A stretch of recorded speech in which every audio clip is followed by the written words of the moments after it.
And welcome to the Hollywood Connelly live. This is Hollywood Connelly, amazingly on my own show. We've got to do the double biceps. It is in the contract, the legal requirement every single time we appear on camera. Have a look at the split coming through on the biceps there. Very, very happy about that. I don't know why. It seems to be getting more prominent lately. I'm very, very pleased about that. It is important, and the lawyers will also be very happy about that too.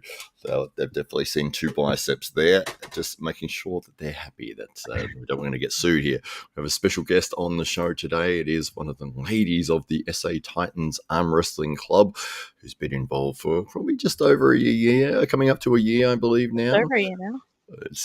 Not only is she an arm wrestler, but she has many other facets to her personality, and she's a singer as well, which is why the nickname is Siren, and it is Franch McGee. Welcome to the show. Thank you. Thanks for having me. Oh, thank you for being here. It's great to have you on the show. All right, and I'll bring up the chat here because we've got a few regulars in here that... Hi, Goo. Hi, Brandon. Hi, Goo. Well done, Brandon. He's hit the enter button too early. He's jumped the gun. And the Drew, of course, 24. Is it 24? It is 24. One of the staples of arm wrestling streams around the world. If you're in an arm wrestling stream, you will see the Drew there. We do believe that there are multiple versions of the Drew.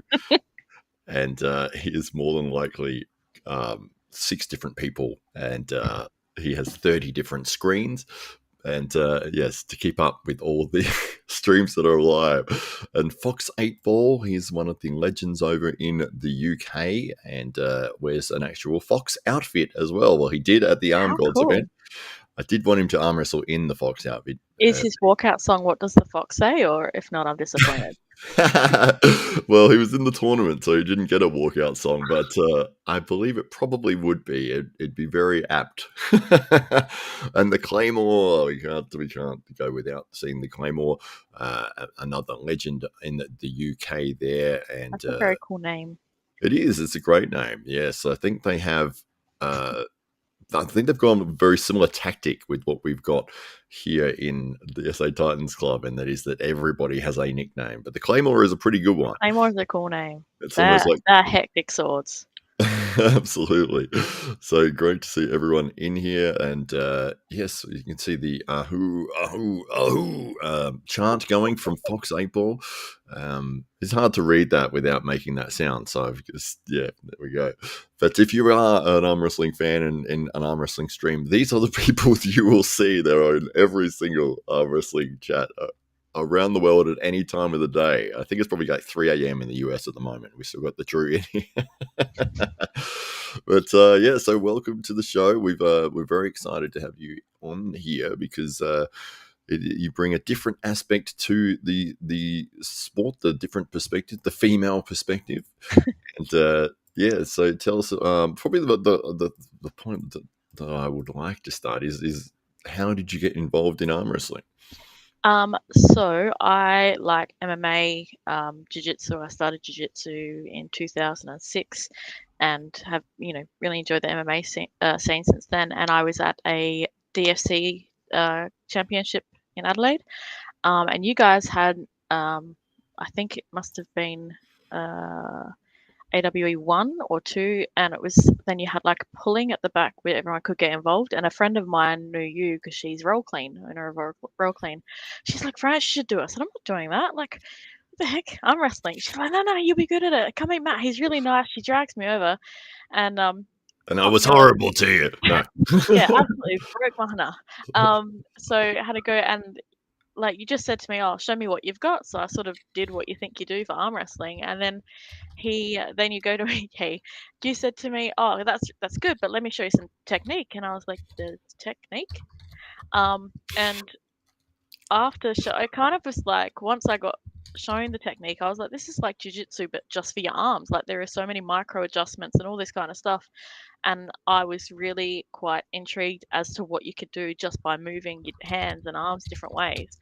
And it helps when you're not terrible at something to start off with, which I wasn't. So I was like, yeah, I'll give this a shot. And I started coming to training, and you guys were a really great bunch of guys at the club. and it was really interesting, and I've just enjoyed learning it and seeing what I can do and can't do.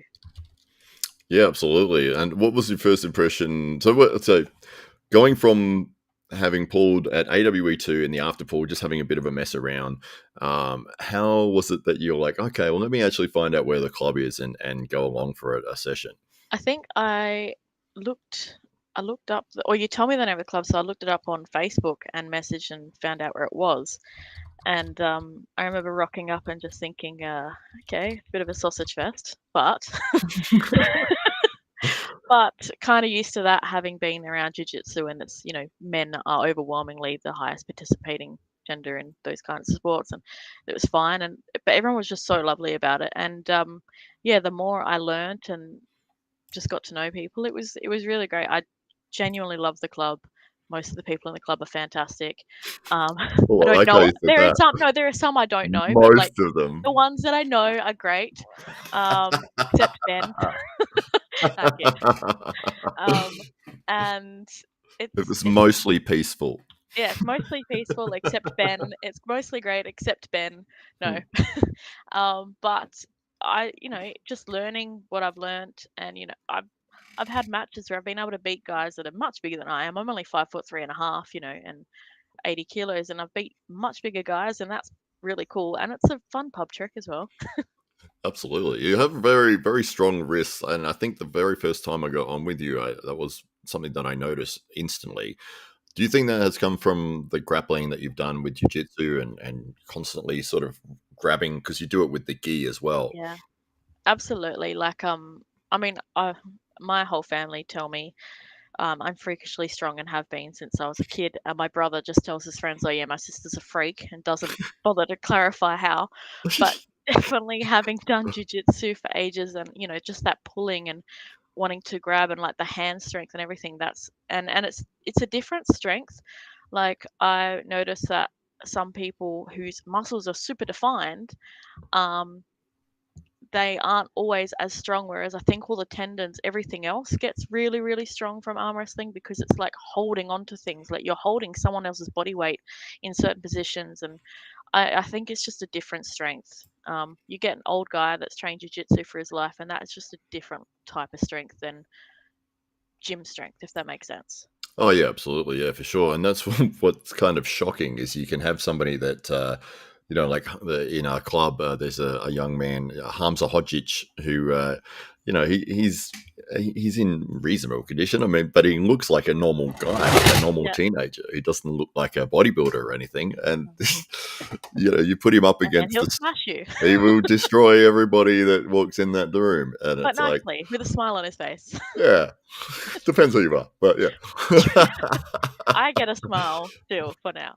Oh, good. Yeah, that's good. That's good. Well, yeah, he's phenomenal. But that is one of the fun parts about it, and I think that was one of the attractive parts of jujitsu 100%. when it first started. Well, not first started; it's been around for a long time. But in terms of when it sort of hit that biggest popularity point, was that early days of the UFC, and Hoist Gracie obviously was beating everyone with this jujitsu, and they're like, what the hell is he doing? He's beating these like humongous guys that outweigh him by like 30, 40 kilos, and they're huge, big, powerful, strong men, and he's choking them unconscious, he's breaking their arms, and it's like, what is this thing that he's doing? And it sort of exploded in popularity because it showed that with the right technique and with the right leverage, Mhm. the smaller man can win the fight. Absolutely. And I mean, I remember the very first I actually didn't know what jujitsu was when I first went to a jujitsu class. Had zero idea. Um, Hello, Holly. I will answer your question in a second. And the very first time I went, so I literally, my friend made of mine, I watched a movie, Here Comes the Boom, my friend, and I wanted to do some sort of MMA. My mate's like, try jiu-jitsu. I'm like, cool, Googled, I'm like, around the corner, great. Showed up, and it was just me and the coach, because it was like a introductory class thing that he was doing. And he was like telling me stuff about how it's grappling and it's this. I actually didn't know what half of that was. Like, it was making no sense to me. And he goes, "Oh, I'll show you some things." I'm like, "Okay, cool." And he goes, "I'll get you to lay down." I was like, "What the heck?" And he got into mount position, and I literally said to him, like, "Do you buy me dinner first, not me?" And he's like, "No, no, no." And he showed me a collar choke, he showed me a figure four, and he showed me an arm bar. And I was like, "This is cool." I Mm. really liked that because side like he wasn't muscling me into positions. It was literally just the technique. Like I couldn't have stopped it even if I wanted to. And it was just, I was like, "This is really cool." And it's yeah. So that's what gets you into that is you can do it on people bigger than you. Technique is really really important. And it's the same with arm wrestling, which I think is why I enjoy this. Yeah, for sure. Absolutely. Just with the microphone, if you move it a little bit away from your face there, just because it's just getting that pop sound every now and then, Oh, but sorry. Is that that should any be better? fine. Yeah, that's all good. But no, we can hear you nice and clearly, but it's just every now and then we're just getting a bit of a sound. But No worries. it's all good now. But we've got a great question here from the Claymore's wife, Holly Stewart, James Stewart's wife. Um, so I have only done one real tournament. I mean, it's hard because in Australia there's not a whole heap for women. I've been to there was one in Adelaide and I was the only girl that entered and I pulled against the guys and that sucked. But it was also because I just injured the arm that I'd been training on the week before in jiu-jitsu, and I had to do it on my other arm and I was so unprepared and I was so flustered and it was a mess. I went up to Brisbane to try and get a match there, try and do some sort of have tournament because I heard there was all these women pullers up there and there was no girls. I've only had super matches. I think I'm going to Melbourne to do nationals this year, just to try and get some tournament thing. But it's making me really nervous because of the fast paced thing. I think I would prefer super matches based on my anxiety levels, and how I like to sort of see what's happening and learn from it. And you don't really get the chance to do that as much in tournaments. So I think at this stage I do prefer super matches. Yeah, that's fair enough. It was disappointing that when we had the tournament here, that there wasn't enough women to run an actual class, and Mm. obviously you were there and keen to pull, and it was like, well, I can put you in with the lightest guys, but that's literally the only option I've Yeah, got here. and I was happy to have a go, and it was an interesting experience. And I think had I not been on the wrong arm or I'd been training that arm, I would have been a little bit better.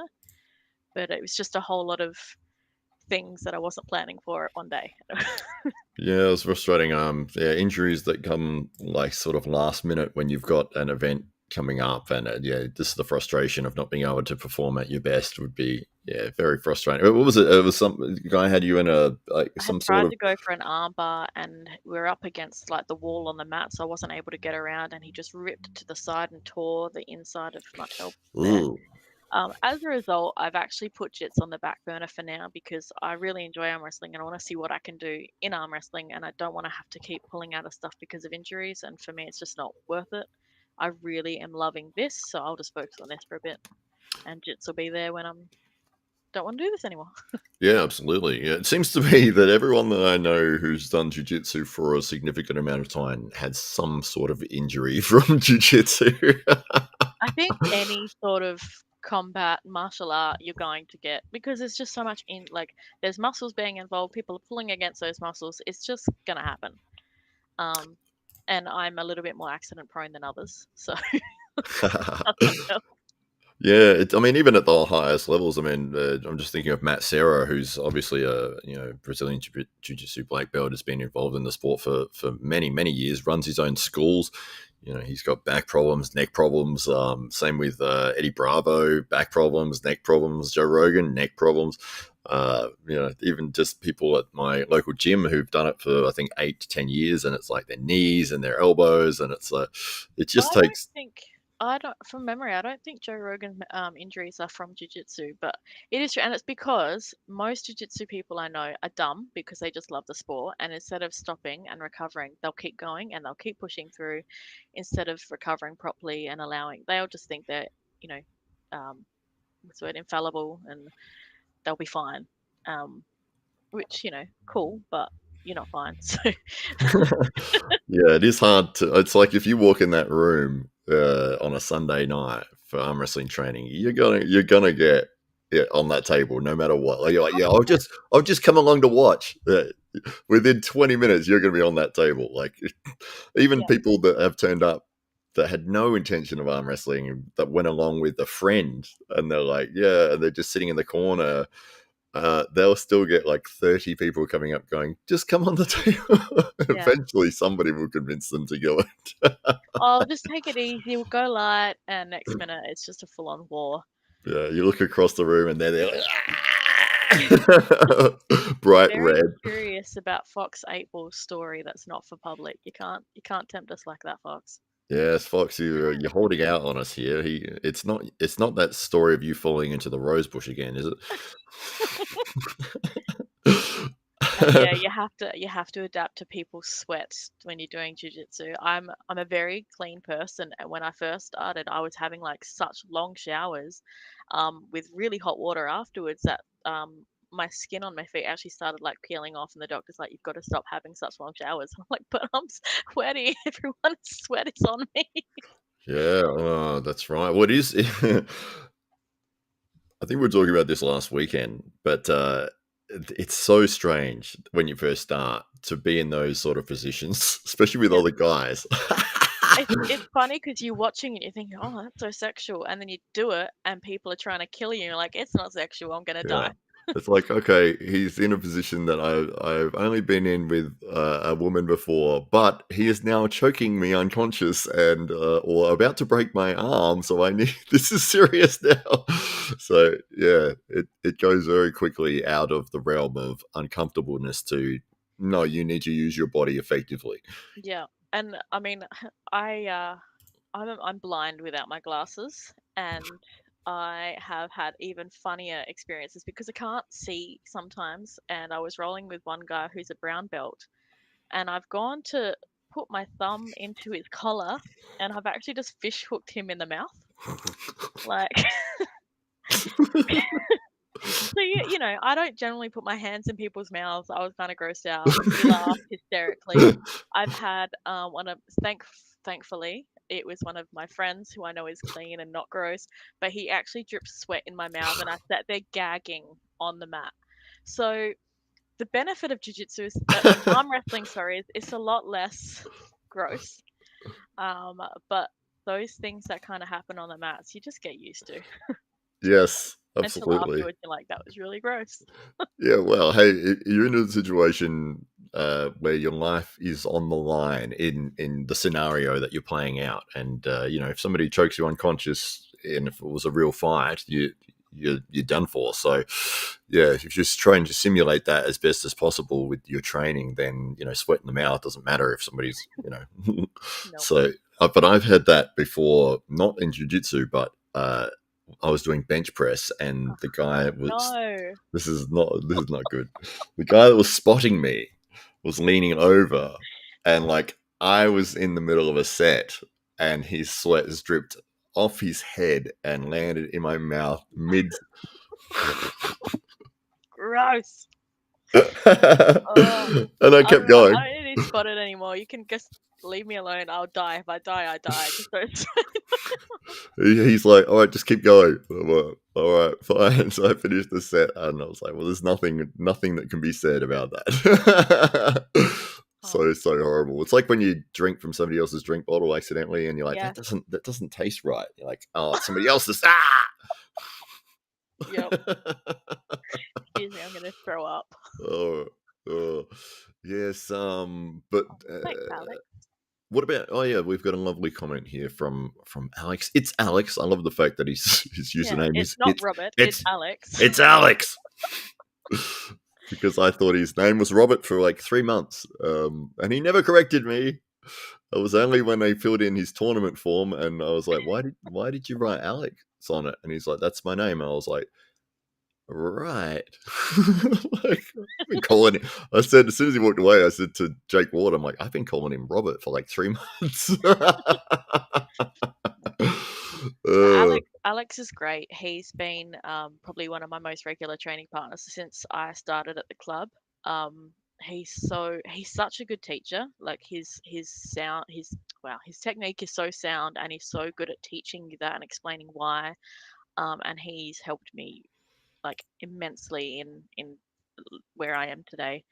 And I, most of my muscle increases thanks to Alex, because I don't actually do much outside of uh, training because I just don't have time with children. But yeah, Oh, it is difficult, absolutely. But it is great to see that people develop these sort of, friendship groups or people that they really enjoy training with at the club. And, it's these certain little cliques, but everyone will get on with everybody else. yeah. But I've there's, sorry, I've oh, repaid Alex in full by I introduced him to all the like good old '90s movies that he was too young to be around for, and I cook him dinner first so he can suffer in silence because he's eating good food. But I've made him watch like Hocus Pocus and Sister Act and all these terrible but amazing movies that I love. So now he's a very good friend of mine. Thanks to Jiu-Jitsu. I've made some fantastic friendships. There's this one guy in the club, Matt, and he's plays terrible jokes and terrible games, and he's plays he's an idiot. Everyone hates that guy. He thinks he's hilarious. No one laughs but him. pretty accurate. As long as I'm laughing, I'm having fun. Yeah. No, it's one of the benefits of the club that I wasn't anticipating or expecting is that community side of it. And it is such a wonderful feeling that you go and you do your training, which is 2 hours, 2.5 hours of crazy, ridiculous warfare, and everyone's going back and forth and destroying each other. But then after that, everyone will go out to dinner together. And it's let's go to the restaurant and not hot pot because everyone hates hot pot. And If everyone likes hot pot, that's fine. It's too spicy and it's too salty, and I cannot find the right thing. The only benefit there is I get to beat the waiters yeah, well, in there arm you go. wrestle. That's right. That video did go viral, actually. That one of you, actually, I've got it on my Instagram. I'll see if I can bring it up here because that was quite a funny moment. But I did caption it. I It did was lie actually in the caption. pre-match. When I first started, he tried to arm wrestle me. It was literally like maybe a month after I started arm wrestling, we'd gone to hot pot, and that guy had challenged me, and I beat him then. And then the second one was like months later. He's like, "I want another go. I've been working on this. I've gotten better."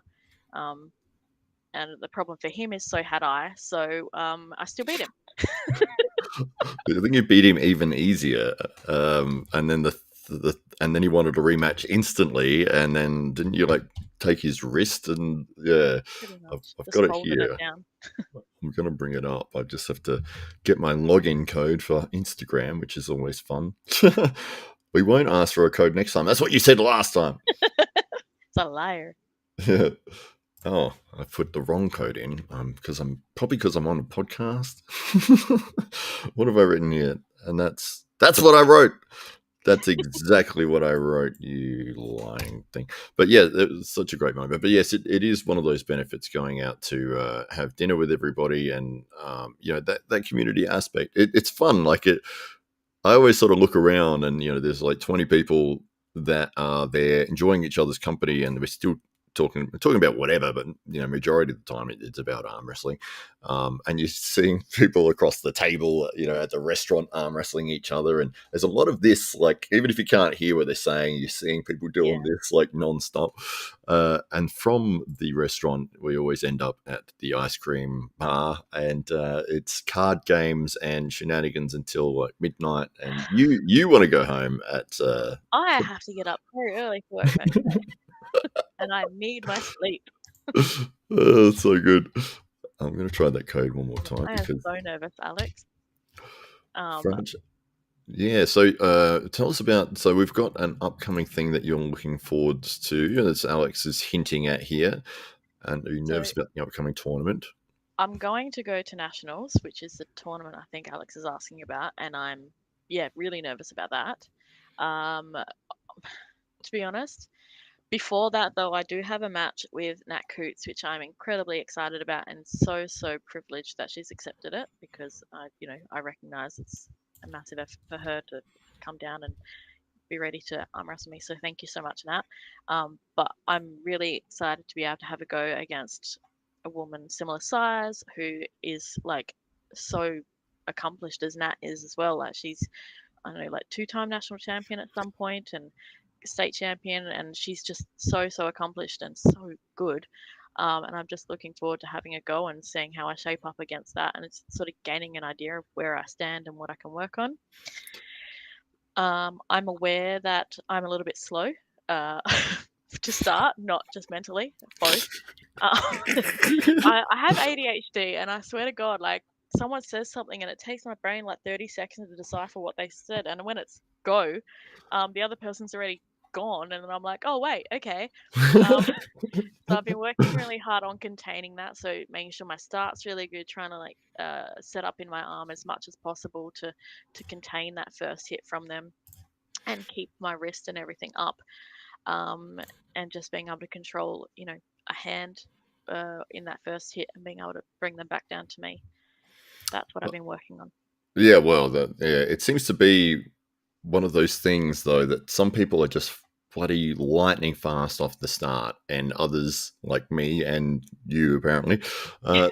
struggle with this speed, and I'm always on the defense.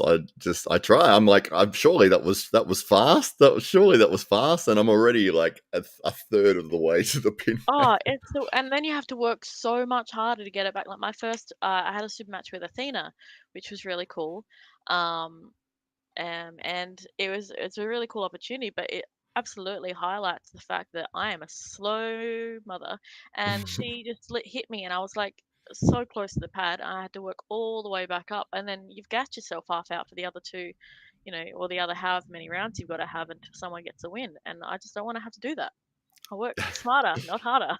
Absolutely. Well, here's you in the restaurant, the hot pot restaurant, beating the waiter, and then he wanted a rematch, and he got one. Well, you took hold of his fingers here and pinned his finger to the table. I don't think he was expecting that Count. to happen. It counts. It does count, absolutely. But he's looking around, not expecting to go down so quickly, but he did. Now he's tried. Well, it looked like a little bit of a top roll there, but you've taken hold of his fingers completely and pinned him. You can see his friends laughing at him in the background.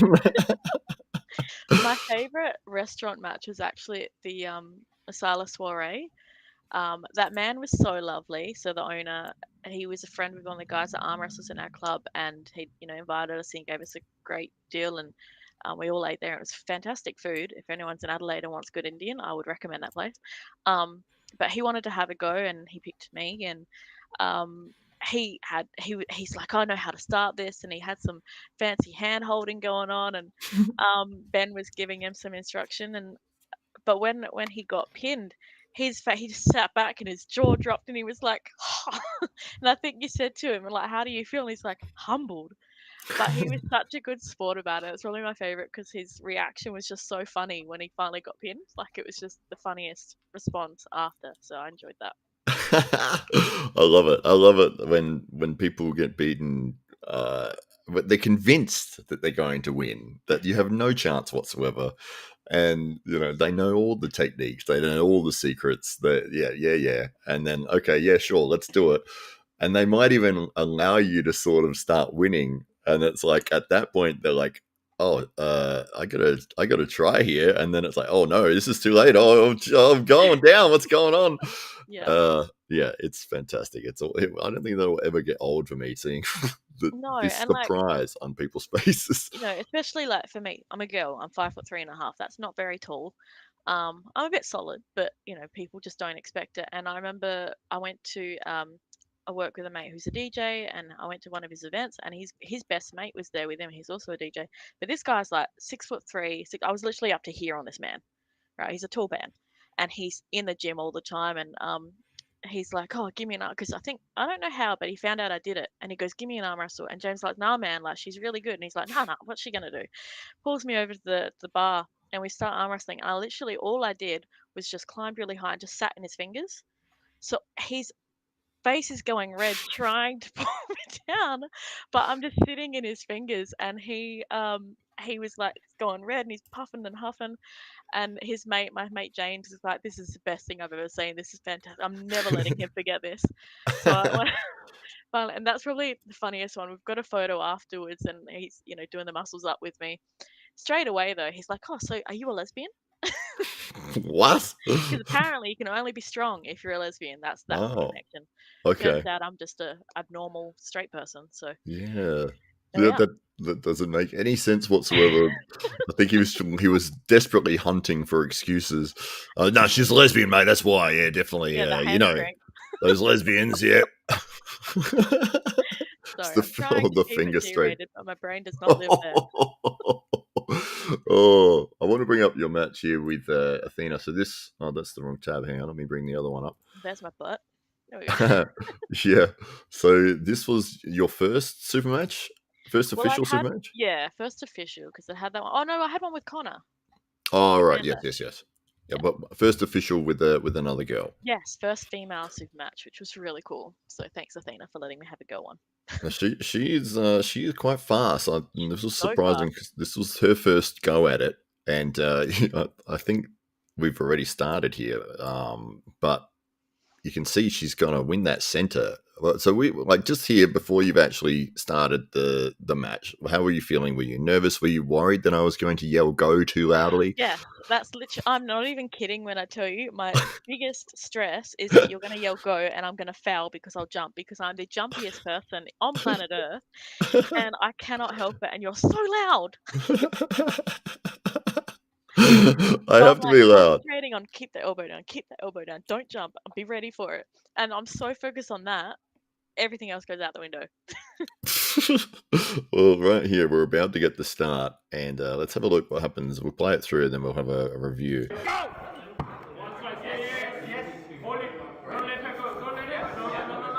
Oh, let's slip to the strap. Wait for the call. I also hate the strap. What's that? Come close. Shoulder close. Yeah, good. Shake. No. Come close. No, don't drag your leg Absolutely megaphone Maddie. So yeah, so you can tell she got the hit on me first, and I had to struggle to get it all the way back up, and she is so fast. But I had a squid, Steve and the squid, and someone else sort of coaching me in the middle of it just said, she's faster. You've got to set up properly. You've got to sort of load up a little bit in here to contain that hit. So I tried to do that for the second match round. The second match bit, or the bit with the strap? Second round? What are they? No. Oh, the second round. Okay. Yeah. Like, what are the increments called? Yeah, second round. That's fine. But so here, I mean, this is one of the things that you do that frustrates me. That is that flop wrist thing. You're And welcome. is it deliberate that you're feeling as is you can't overpower your opponent, you allow your wrist to kick back, or is it that you can't stop them from kicking your wrist back? No, look, I can. I mean, I can if I want to, but for me, there's no real benefit because I can give them my wrist. I can let them wear themselves out on my wrist, and then I can work my way back up and bring it down because they're a little bit tired because they've been trying to push for however long. It doesn't hurt me. I can control it there. Like I've got quite flexible wrists. Um, and yeah, like it's just a way to stop them pulling any further, and allows me the time to, as you can see, like work up and come back around. Yeah, that's it. I think it was a probably a lack of knowledge of what her options were there for Athena in that position. But yeah, she was Also, in I'm that. like this because the table went slam as I got the thing, and I thought I broke something. Yeah, I think it was just the pin pad was probably not quite sitting completely in, and then as you pinned it, it's made a big sound. But yeah, so that was the first round. You've made her work very significantly hard there. I like. She made me work hard too. That's right. So we're going into the second round. Well, let me get that one going. So you're surprised. I think you're surprised about the sound the table Yeah, made more that than was me. anything. What have I done? So look at that. So you kept your wrist that time. And Yeah, look, so you've got dominant position. And there it goes. That was a lot easier. it was so much easier. Thank you, Stephen. Did he say don't flop your wrist back? No. What he did was he told, because the reason I flopped is because I'd let her take my arm already, and so I flopped it. So I'd let her take my arm. So I flopped the wrist so that she was literally just pressing here to let her work out some strength, so that when she was tired, I could then work my way back. But here, I just let her have nothing, controlled it all, and then just was able to come down instead of going backwards first. Yeah, that's fair enough, absolutely. But so a quick win for the second round. So you're up 2-0 here. How are you feeling at this point? Better because I was like, cool, I know how to control that first hit, and I can just aim for the pad. Just aim for the I'm pad. super technical, as we can all tell. I know exactly what I'm doing. I have lots of plans, all very detailed. Hit the pad. There's a pad there. I'm Aim gonna for aim it for that. somewhere. That's Although great. if Alex was here, he'd be going, no, pull back. Well, let's have a look at how the third round plays out. So you've got hand position, yeah, and it was pretty much a repeat of the second round there. But great work from Sarah, or Athena, as she's Oh, her nickname. she's amazing. I think she'd be really dominant at her weight because as you can see, I'm a fair bit bigger. But at her weight, I think she's going to be quite formidable. I forget what she says at the end there. She said something quite funny. When I was doing the edit, I was like, "I'll leave that bit in," because that was a funny moment from Sarah. From Sarah. But yeah, so that was the first sort of super match. Well, with another girl, you had one against Connor, but And I had that match against James, but I don't know that counts. That was just a see how we go one, where he challenged me. Oh yes, yeah. He challenges everybody. He does. Worked out so well. He challenged me in Tetris the other day. Okay. But yeah, that didn't work out well for him either. But and then it was Mario Kart, then it was Street Fighter, and we went through all the classics there. He's gonna win something. We didn't win anything that day, but One day, not competitive. One day we will, absolutely. And yes, Fox 8 Balls is a megaphone, Maddie. I've got to make it nice and clear.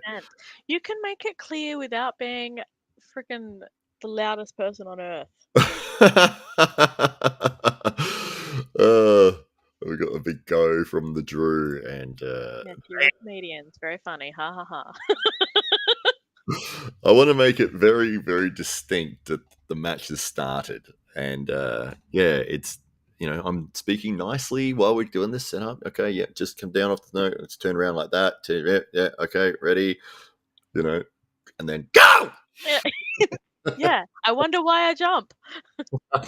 Everything's been it's like I have my music list, my music playlist is so eclectic, and I have like a bit of everything. And first thing in the morning I look at my music, the first song might be something really chill. All of a sudden the next song's some like metalcore, and I'm like, okay, come awake. This is literally exactly what you did to me on the table. Everything's really calm, and you're like, go. Yeah, well, if I was like, okay, yeah, just come out like this, go. You'd be like, I would hear it. Are we supposed to start? I would go. Are we going? Let's go. What's happening here? Is it? Have we started or not? That's it. I want it in sign language. You have to sign it. Oh god, I don't even know what the sign language is for go. Learn. Oh, learn. What if it's different around the world though? We're in Australia. Super Street Fighter. Is that a typo? Street Fighter. Yeah, the Drew, I think it's 2 a.m. for the Drew. He's been up all night. And he also does deliveries as he listens. So he's probably trying to type while driving. Okay, not cool. Yeah. Which is why you'll see the spelling mistakes coming from the Drew. And yeah, it's probably fatigue and distraction related. Keep your eyes on the road, Drew. Yes, well, he's over in Las Vegas, of all places. Oh yeah, I actually did listen to your podcast with you the other day, and you were talking to him about Las Vegas. Oh yeah, and it was that would be a really crazy really crazy city to live in. I feel. Yeah, well, I didn't realize there was 2 million people that live in the suburbs of that. That's which insane. is double the size of Adelaide. Which is, I was expecting it to be like a very small community, like. Because obviously everyone's going there for the tourist side of things, but with 2 million people, I mean, that's a city of itself. You could take all the casino stuff out of there, and it's still a very significantly sized city.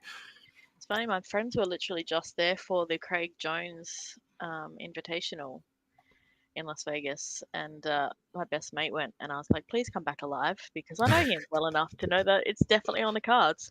But they had a great time, and that Craig Jones Invitational was really interesting. There's some amazing matches. Take out Mm. like some of the competitors in there are insane. And if you're into jiu-jitsu at all, I would recommend watching some of those matches because they were really cool. Yeah, the only Some one that I watched was him versus Gabby Gabby. Garcia, because it was a lot of fun. It Yeah, was a fun match. first intergender. Yeah, that's Um, right. Intergender, is that a word, or did I just make yeah, that up for no, the it's thing? a word. What is it? Intergender. What does that mean? Means both genders. It's into like Are oh you sure? let me find you the No, dictionary. you're not allowed to. You can't. But they did do a tremendous show, A and variation in sex characteristics, including chromosomes or genitals that do not allow ah, an individual to be directly identified as male or female. So so it wasn't that. well, it it's not. It doesn't really matter what gender you are. It's intergender. You can be either gender, and it's not recognized. You're just fine. So Nah, anybody could win it. Oh, okay. There you go. I guess But that's a position for the trans people that want to compete in sports. They can have intergender competitions, and that's where they they can enter. they can go against Craig Jones. That's the first point And of Gabby call. Garcia, Yeah. who It's which is one? Which one do you terrifying. want to go against? Well, I've actually rolled with Craig Jones' brother, who is about 6'7", and it is like doing jujitsu with a spider who's trying to kill you, and it's just not a fun time. It's like actually an octopus because when you think you've like got something free, there's another arm or leg that's just in there, and you're just gonna die. And it was an experience. He just kept trying to buggy choke me the entire time. I think they've created basically a very significant alternative to ADCC with this Mm. Craig Jones International. So obviously you can see Gabby coming out there, but the highlight of this for me, I've just got to find it here. It's She so is a terrifying woman. they're introducing Craig Jones here. He's in the crowd having a drink when they've said that his match is on. Um, Classic showman he is, Craig Jones, and he really held the production together. If you're not sure who Craig Jones is, he's one of the top men's intergender jiu-jitsu players in the world, and has been for quite a significant amount of time. And I believe that he started B Team, which is an offshoot of the John Danaher Death Squad that was based in New York. But yes, very, very adept, and I think mainly known for leg locks. But this was the best moment right here. The thing with Craig and his showmanship is if you've ever met him or his brother, they're just like this is just who they are. They're just larrikins. Like their entire life is just being this. They're just absolute fun loving. Nothing is serious, and this is just and it's funny because yeah, it's literally just oh yeah, cool. But no, it's a real. I think it's good because you can't deny he's good at jujitsu. He's amazing, but he also takes away some of that pomp and so like of ADCC and makes it enjoyable and can market it to people that don't even really care about jiu-jitsu. Like that is a skill because for those that don't understand jiu-jitsu, people don't really want to watch jiu-jitsu. So I think what he did here is pretty amazing, to be honest.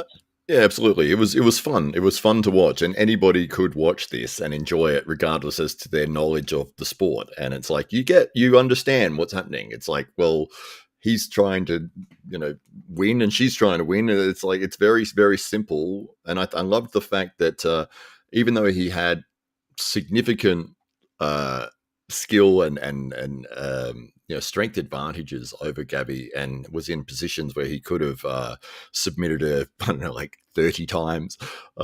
He would give it up to allow the match to continue, like, and allow her to showcase her skill as well. So yeah, I think it was a very clever move of him, and very respectful as well. It was a The very other amazing thing, sorry, about the CGI was the money prize that they had for the competitors. It's like, I think it's the highest prize on offer in a jiu-jitsu tournament because people spend so much money training and like the guys that are competing high level jits in the world are spending so much investing in traveling to train at better gyms and all this sort of stuff. The gear that you use is not cheap. And all the chiro and physio, it's just not a cheap sport to be involved in. And the money rewards are often minimal or non-existent. Craig Jones has put a huge money reward in place, so it was worth it for the competitors, and it actually values the competitors, which is amazing as well. So, Yeah, what was absolute props. the I think it's about $1 prize million. for prize money? Let me double check. I I did hear that figure, but I'm not sure whether that was the amount that was on offer for the competitors. But if it is, I mean that's absolutely or it's enormous. over 100,000 or something. I know there was a lot of money, and reward. So he got some very significant sponsors on board, obviously through his Yeah, charisma it and was a his $1 million CGI prize.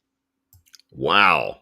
Well, all the competitors on the card, there was $1 million in prize money given out to the people that competed there. I'm just reading through. We'll read faster. We've already discussed this. I'm slow. Plus a whopping $1 million for each of the 2 tournament winners. Craig Jones Invitational, or CJI, boasts about their guaranteed show money of $10,001 for each competitor and $1 more than the full ADCC tournament prize. So that's a bit of a poke. Oh yes. Plus a whopping $1 million for each of the 2 tournament winners. So, and it was What? actually on the same day as ADCC. So, honestly, absolute props to him for trying to do something for the guys that are competing high level jiu-jitsu. So cool, because I've got mates that are like, I know Declan Moody, who's one of Australia's best jiu-jitsu competitors, and other like high level, and they invest so much time and money, and the comps just, it's not worth it, Yeah, so props absolutely. to Craig. With that mic, is it possible to possibly move it a little bit further away? I'm still getting that. I'll just chuck it on the other side. Yeah, look, maybe up a there. Yeah, that's good. That's good. But yeah. So hang on, was that $1 million for each person who won the tournament? So $2 million. Two tournament winners got $1 million each, and then $10,000 show money for each competitor. Wow, Which that is outrageous. Sorry, $10,001 show money, which was $1 more than the total ADCC prize. Right. Yeah. Wow. That's absolutely incredible. But hang on. So it was $1 million for Craig's match, or that was like an exhibition match? I think that was more of I don't want to comment because Why don't you know everything about the event? So I'm really just enjoying that the Smurfs and intergender has just popped up in the chat, and they're talking about the Smurf has no reproductive organs, and I'm not entirely sure where that came from. Yeah, I don't know what tangent you're going on there. I think Fox 8 Ball started it off. Intergender is the Smurfs, and then Okay. yes, he's added on to that with that the Smurf has no reproductive organs. Well, that's the thing, because in the Smurfs there was every person in that village, in the Smurf village, was a male except for Smurfette. Yeah, So we don't want to talk about what happened to poor Smurfette after dark. microphone back up again. Yep. Up. Where There you go. That's good. Smurfs come from? Do they just Huh? live forever? I am not an expert on Smurfs. Why don't you know everything? I preferred the Snorks. Do you remember the Snorks? Ah, how much older am I than you? 10 years, Matthew. Oh, Well, what? actually, no, 8 years. Wait, how old are you? How old do you think I 42, am? aren't you? Yeah, 42. 6 years. Okay, yeah, the Snorks were basically like the Smurfs, but they were underwater, and they had, which looks completely phallic, but they had snorkels on their head, which I think after whoever came up with that idea was like, that was a bad idea. Why did we go with that? And then whoever approved that idea and then had the animators draw it for season after season. It was like, yeah, it was like it was supposed to be a snorkel that these people live under the sea, and then that was better than the Smurfs, I found. Well, in my defense, I didn't grow up with a TV, so I didn't have a lot of exposure to all of that sort of stuff. Why didn't you have a TV? Probably because there was cartoons with penises on their head. You see what you missed out on? My parents, my mum and my stepdad are Pentecostal Christians, very strict, had no TV. Was brought up in a very strict household. As you can see, I'm probably an abomination to my mother right now, but that's fine. I'm quite happy. Did they have penises on their forehead though? My parents, no. No. No, That's they do not. surprised by that. I literally got told by someone before this, try not to make it sexual. I tried. I failed. I think I'll let us stand with the snorks. I'll do that. Yes, Fox 8 Ball is saying Smurfette was sent in by Gargamel as a spy. So she's like Wow. the Delilah of the Smurf world. Potentially, yeah. He's really gone in heavy with the conspiracy side of. Why are you obsessed with the Smurfs today, Fox 8 Ball? Have you been watching it recently or something? It's so good when there's a generation of people that actually still know what you're talking about. I've had so many times recently in the last few years when you talk about a movie or an event or something that happened, and people look at you like, What are you talking about?" And it's like the bloody this thing like that everyone in the world knows about, and they're like, "I've never heard about that." I'm like, "How can you not know about that?" It's a very weird thing as you get older, because it's like the people that are in your generation and are older than you, they know what you know, but everyone beneath you has no idea what you're talking about. And it sort of was a surprise for me to show how quickly people forget about things. And it's like, oh, that was a really important thing. And to me, that was really important. And then, a few years later, nobody cares, mate. No one cares. No. It's you made me sort of. There's a song by Sam Strake which is actually a parody of Better, Faster, whatever, by Daft Punk, Yeah. and it's softer, worse, slower, weaker. And it's just about like as you get old and all the things that make you grumpy, and I find it really funny and relatable, unfortunately, at this point. Yeah, well, I think most of the guys that you find that are older and grumpy, it tends to be one of the significant contributing factors that a lot of people ignore is the lowering of testosterone as you get older, and usually it starts from the age of 28. You lose about on average 1% of your natural testosterone production per year. So by the time you're at like 60 years old, you might be down Pretty to. much a woman. Pretty much, you might as well enter the intergender tournament and take on Craig Jones at that point. Good luck with Gabby at 60. But it just reminds me of the guy. We have a barber. He's a barber. I call him a hairdresser, and I made the mistake of calling him a hairdresser to his face, which was very swiftly replaced with barber. I'm a barber. It's like, oh, okay. But he's a hairdresser. So no matter what topic you talk about, he is very, very negative about it. And I like to play a game of let me bring up anything and see if he can turn it into a negative. And he does. It doesn't matter what. Yeah. It doesn't matter what. And I've tried movies, I've tried politics, I've tried sports, I've tried anything. What about puppies? Like, what about things that are inherently lovable? Have you tried something like that to see? I Like think he would. chocolate.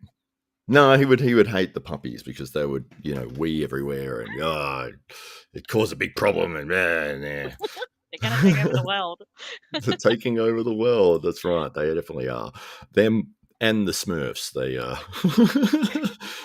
Fox 8 Ball is still going on about the Smurfs. I don't know why. What are you doing, Fox? You're on your own here. We're giving you a platform, and you're handling it with Smurfs. But the overwhelming goodness of the Smurfs Is that legit? changed Smurfette. Is this legit? Actual how it happened? Like, is this the backstory for Smurfs, or is he just making theories up? Are you asking me? I know I'm asking Fox. Fox, Oh, are you making this up, or is this like legit? This is the background of it. how Smurfette is in there. Please answer my question. Let's say that he's correct. I reckon he probably is because I've heard something similar to that. Oh, okay. Yes. Yeah. Don't know enough. My favorite Smurf was Handy Smurf because he's pretty much the only other one I could remember. Handy or Handsy? Handsy. He's Smurfette's least favorite. Handsy was on the Snorks. Oh Lord. Oh, so good. We were talking about the Craig Jones Invitational. Yes, we were. Smurfs. But so Craig Jones is really cool. The Invitational thing, like I I thought that was such an amazing event that he pulled off just for jiu-jitsu competitors and the people that just work so hard on being so good at it. They've actually got a really decent reward to work towards in that comp. So well done. Like that's amazing. Really, Yeah. really cool. Well, it definitely brought a lot of new eyes to the world of jiu-jitsu. And, as you said, people can watch that having never seen jiu-jitsu before and be entertained and want to see more of it. Everything in me just was, are you not entertained? Especially the showmanship side of it. He's sitting in the crowd drinking a drink with sunglasses on, and it's like as he's being introduced to go out for his match. I mean, this is hilarious. And he gets up. My favorite bit was that he's pulled off the shorts and revealed the sparkly the sparkly undies or whatever. And everyone's cheered and laughed about that. But then when he put his actual shorts on, everyone booed. I think they were expecting him to roll in those underwear. Oh Lord, I imagine just being in the wrong position and popping a ball. Like there's no way you could roll in those. That happened in the UFC, and this is the Drew's going to call me out for my UFC swear jar here. Yeah, but, okay. Is that what that was? I was like, what's a UFC swear jar? But now yeah, it's every time. I mean, I talk about it all the time. So that I did it so much on the podcast with Dave that I invented a UFC swear jar that I have to put money in every time I bring it up because I bring it up a lot. But it's because I like it. All right. It's yeah, Dennis Hallman. God, he came out for his match in a blue Speedo against I think it was Elvis Sinisek, and I thought it was a joke, and I think he had done it as he'd lost a bet, and it was like the bet was if you got to wear a Speedo in your next UFC fight, but he actually did, and he looked ridiculous, and everyone laughed to start with, and then it's like, oh, he is actually fighting in that. Yeah.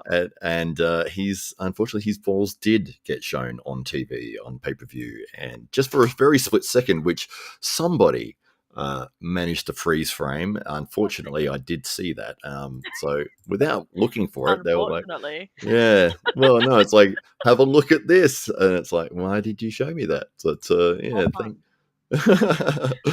yeah, Speedo's not good for rolling in. Actually, my very first jiu-jitsu tournament, I had your gi, and then I had like a sports bra thing. Mm-hmm. And halfway through the match, my opponent actually grabbed like this, and I couldn't even think about the match anymore. All I thought was, if this pops out, I'm jumping that barrier. I will run out that door. No one will ever see me again. I'm leaving Adelaide. I'm never coming back. Like, all I could think about was that, because I was mortified. Like, they were so close. I could feel it slipping. I was like, this is a bad time. This is a bad time. Thankfully, it stayed in. We finished the match, and I learned never compete in a sports bra. Yeah, yes. So I did it because the weight thing, like I was like 100 grams over, so I took that off, and I like ran around the thing and whatever just to get the last 100 grams so I could make weight. And I mean, men aren't allowed to compete with a rashi under, so I was like, oh yeah, cool, let's just do that. Poor decision. Learn a lesson. Never do that again. It's fine.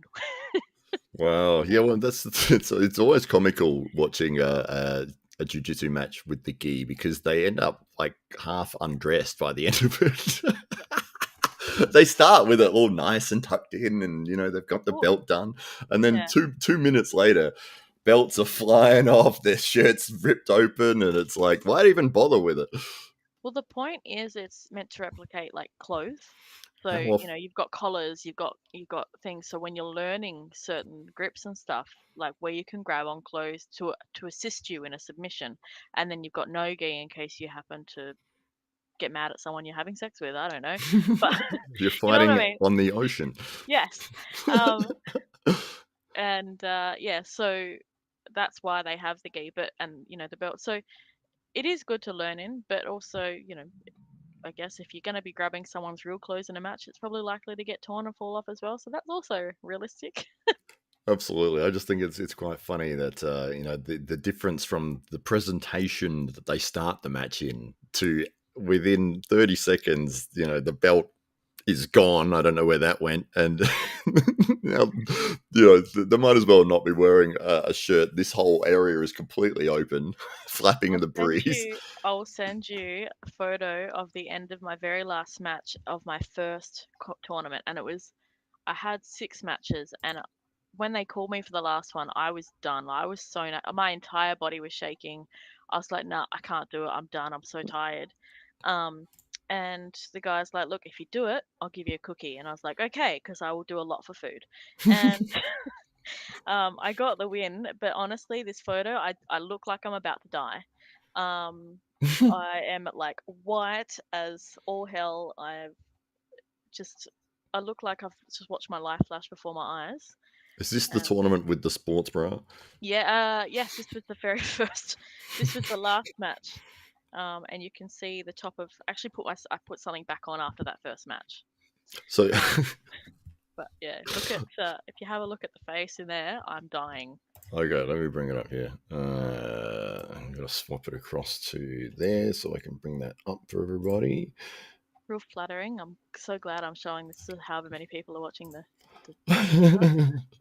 That's right. It's just loading the picture, and we'll go back to this one so I can load it on the screen. There we go. So that's you on the right, obviously. Absolute death. One. The one that's the same color as McGee. Yeah.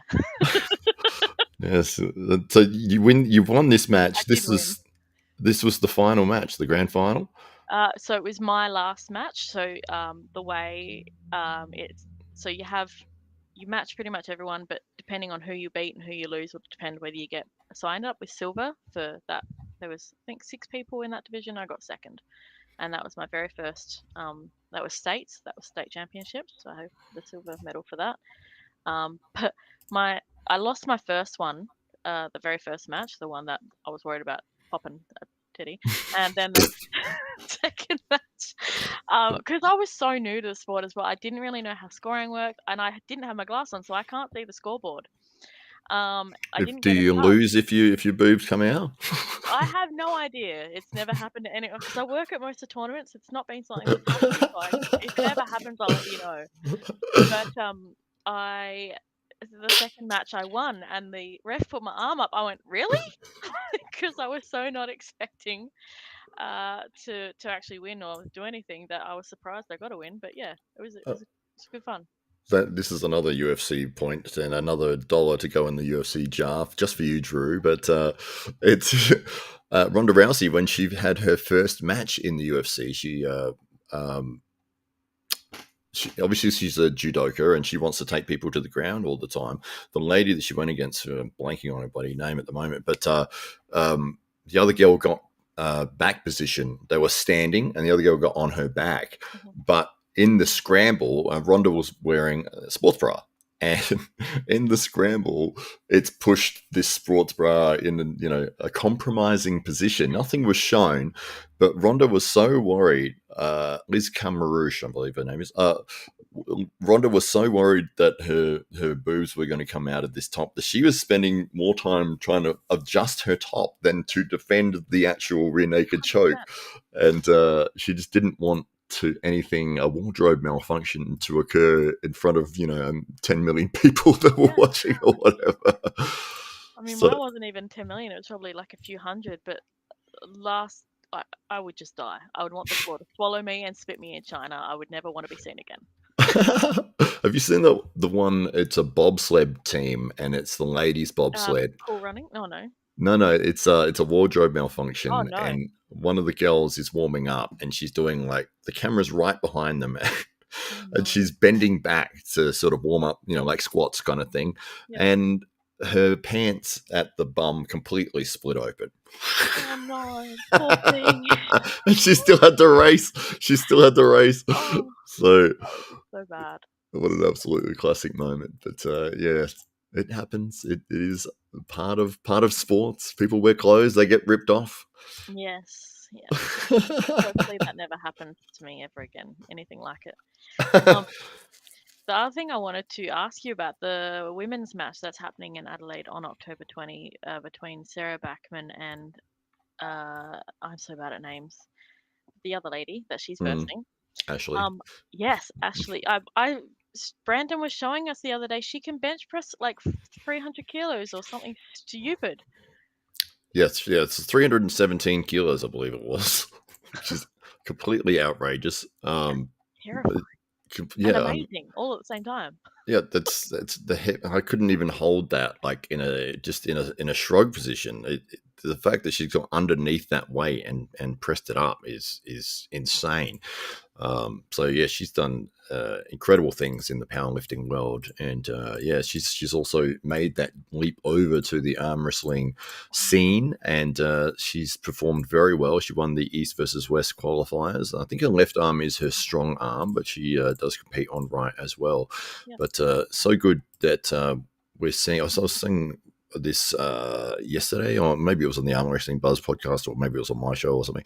But about athletes that are they have the ability to choose any sport that they want because of their physicality and their athletic Well, you talking about ability. Rickard.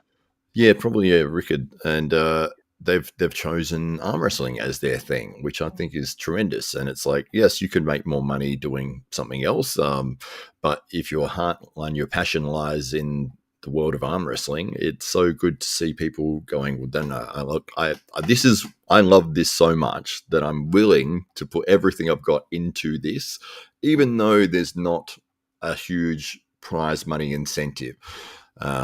Which is why you see people that are at the top of the sport still at this point in time. I think the top 10 in the world are all over the age of 40, So which my is best is yet to come. Good to know. it does seem to be that the people get better as they get older, and I think Man strength. yeah, well, I think It most applies in jiu-jitsu too. right, yeah, well, I think it takes a long time to build up that conditioning of the joints and the elbows, and develop that skill. It's like you understand the movements and the fundamentals of what to do, but being able to get in those positions and allow your elbow to take such a strain, or your wrist to be able to get into a crazy position and overcome that for years and years and years. And you see these guys at the top level that just they're made of cement almost. Like it's outrageous to think that these people are so good at that level. And if anyone gets the opportunity to jump on with somebody who's an elite arm wrestler, it's always take it, because it's such a privilege to just feel how strong somebody can get in I a remember sport. having a go, just like literally holding Ryan Bowen's arm and just being like, "Is this metal?" 'Cause I felt like it couldn't bend. Like I felt like no matter how strong I was, it just wouldn't move. I'm like, I'm pretty sure that's a metal arm.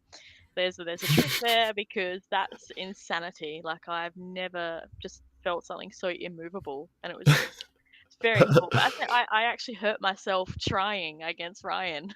Oh, there you go. Yeah, it does feel like that. And to think, when you go up against him and it's like this person feels like a mutant, like they're made of metal, and then there's no possible way anyone in the world could beat them. But then there's levels above that as well, Yeah, and people insanity. So and cool though. oh yeah, for sure, it's incredible. And it's so great that the sport allows anybody to get on with somebody of that caliber and have fun. You can, like, you don't have to be of a certain skill level before you can get on with somebody who's elite. It's like, no, you can just jump on. If you've never arm wrestled before, you can get on the table with Devin Larratt, and he'll safely take you through stuff, and you'll have fun and realize that you will never be able to beat this man no matter what you do.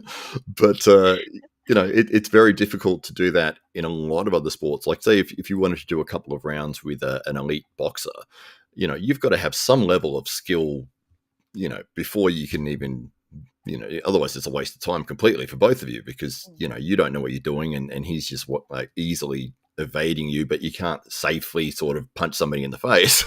I mean, jiu-jitsu is a little bit the same, where you can get a newbie and take them through safely, because the higher belt can control you so well.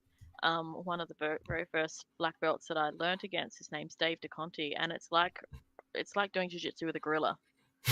There is you have zero control. Like nothing is within your control, and you're like your body is wherever he wants it at that point of time. You know, like it's insane, but it's good because I learnt so much against Dave, um, and but it's good because it's safely because I can't do anything he doesn't want me to do. So, but yeah, but you're right. Like anything where striking is involved or anything where it's a bit more less, I guess less tech. I don't even know how to explain. But you're right. Like anything striking MMA, that you're gonna have to have something, or you're gonna just get a pulp. Even even grappling with throws like judo or Greco-Roman wrestling or something. It's not. There's no easy way to throw somebody on their head. No, see, like with jits, when you first start, you both start from your bum, so you start sitting, and you can start from there, and that's a really good place to start with newbies until you learn takedowns or how to, God forbid, pull guard. Nobody likes pulling guard. Well, I hate pulling guard. I hate being on the bottom. Oh, do you? Yep, I'm definitely a top player. Oh, there you go. I've got a good comment here from the Drew. It says, how many athletes have tried out arm wrestling due to injuries, preventing them from being in their original sport? And then it follows on to how many just from a car accident as example, and many stories where arm wrestling has helped them, maybe even saved their lives since they were in such a dark place in their life. Well, I've heard that the person you had on the other day, American man, and he was saying he was injured and he's, but he has so many matches coming up and this is what he can do. Hollywood Don Underwood. Yeah, no, the guy that you had literally like a couple of days ago. Stephen Carroll. No, who did you have? You had someone on something. I don't know. Greg Sharp. I don't know. But I might have popped up by accident. I was literally listening to it yesterday, and he was saying he's an American guy, he's an older guy, and he's really injured from, I think wrestling. Maybe. That's Don Underwood. I don't know. I was working at the same time, but I don't want to say yes if it's not. But I'm going to keep saying names until you say yes. Okay. It was me. And he's super injured with other stuff, and he can't do a lot. But he has so many matches with arm wrestling because it's something he can train for, and he can keep doing it. I thought that was really cool. Like it is such a good sport to. You only need your arms. I mean, and your body's helpful, but as long as you've got your arms, you can do other stuff. Yeah, that's right. I mean, they literally just had like the Paralympic version of arm wrestling, which I saw, and there was also like wheelchair arm wrestling. And one of the guys from Melbourne came second in the world. Wow. Simon, I forget what his last name is at this point in time, but he is a phenomenal arm wrestler. And yeah, like you said, if you've got an arm and you can get on the table, you can have fun in this sport, and you don't even need the arm wrestling table. You can just a kitchen bench or even the floor. You can still mess around and learn with other people. So I love that as an entry point. Is if I'm explaining something to somebody and it's like, well, this is how you do it. You just like grab their arm and you're sort of showing them straight away, and you can do it in the air. You don't even have to have your elbow on something. But if you're like a tennis player. Yeah, if you're like an elite tennis player, I mean, you need the racket, the ball, the court, to set up that exact shot that to be able to demonstrate that technique or whatever. But yeah, the ability to be able to do it anywhere at any time, I think is absolutely tremendous. Yep, and it is a great community. You're right. But obviously, like everything, it gets to a level. There's politics and rubbish, but I think most of the people I've met in arm wrestling are great, and it is a great community. Everyone just wants to show everyone else what there is to arm wrestling. Everyone just wants to teach someone, which is why if you go with your mate to our club, good chance sitting on the sidelines for longer than 5 minutes because someone will drag you off and make you have a go. That's right. Yes, even Tamika had brought her friend, and she was on the table, but she had her daughter there, and then people were. What was it? You and a couple of other people set up like a corner where you were babysitting the babies, and I have babies, but I don't do other people's babies. That was Sarah and Tamika and Kyle were babysitting. Yes. Kyle was being babysat. Who knows? I think that was But it is great. They sort of did that so that Bianca can keep training, and it's cool. Like it's great. Yeah, exactly right. And as you said, if you walk in that room, you get swept up in that, and the fact that you don't need any equipment, and everybody there is. If you watch for 5 minutes, you'll realize this isn't about let's just destroy everybody. You're seeing people moving through techniques, other people encouraging them, trying to work on how they can improve, giving a lot of positive feedback. And so if you're more than likely, if somebody says, oh, hey, do you want to jump on?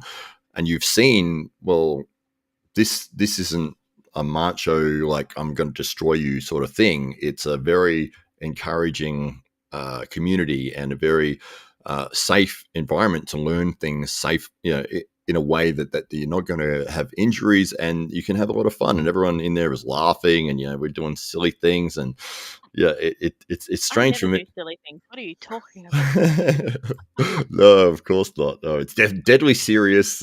No sound. No, it's it's something I look forward to every week. But as the Drew was hinting on before with this comment here, has helped them even when they're in a dark place in their lives. I've had several people over the last few years that have said that I'm so glad that I found the club and I found this sport because maybe they felt very lonely or they didn't have a big friendship group or anything outside of arm wrestling. And you see that with a lot of single guys that sort of hit that 30s point and, they're not spending a lot of time with anybody else. And then they come along to the club and all of a sudden you've got 30 people, 40 people that are very friendly and wanting you to be involved in all of the stuff that we're doing, and then come out for dinner afterwards, come out for ice cream, come out and play card games with us. And, these people Get beat having... up in hot dog games. Yes, absolutely. The Kyle's first night. This is for people who don't know what we're talking about, but there is a specific card game that we play, which I love playing, but it gets incredibly violent. Thanks, Ben and Which Stephen. it shouldn't. It's not supposed to. There's nothing in there that says this is how the game is supposed to be played, but it turns that way instantly. There's two guys in the club in particular, Ben and Stephen, and they will make it into a war between themselves. And it is. But yeah, so Kyle's first night, he's come out. He's done the arm wrestling training with us. He's having a great time. I'd driven him there, so he couldn't leave. Like I was the one. I was his ride. Trapped. That's right. And then so we've gone to ice cream afterwards, and I'm like, you still all good? Yeah, going great. No worries. And then I think we started with nice and friendly, yet great, all good. And then it turned the hot dog game, and the hot dog game basically is cards get flipped over, and if a certain card gets flipped over, you've got to grab all of the other cards that are flipped over as fast as you can before everyone else, which results in Steve karate chopping you and Ben punching your hand. And for context, Steve's hands are like ham hocks. They are huge and they are solid and they are painful. Dean Bolt is here. He is one of the legends in the UK from Wales, the Welsh Wolverine. And yes, looking forward to every time he gets on the table. It's a powerhouse of a man. And he was actually against the Claymore earlier. They had a war earlier in the year in Wales, which unfortunately Dean was unable to get the win there, but always puts on a stellar performance. And his wife is a referee for arm wrestling, so their lives are very arm wrestling orientated, and it's always good to see them.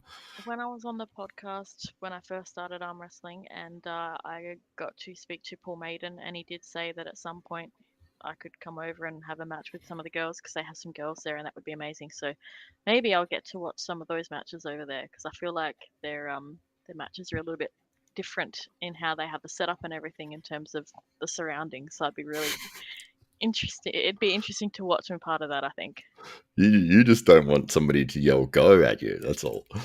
Sure. Fine, call me out. Have you had Tim Graham referee you at all? No, but do you know the whole thing with Tim? I've said to him, if you yell in my face, I will cry.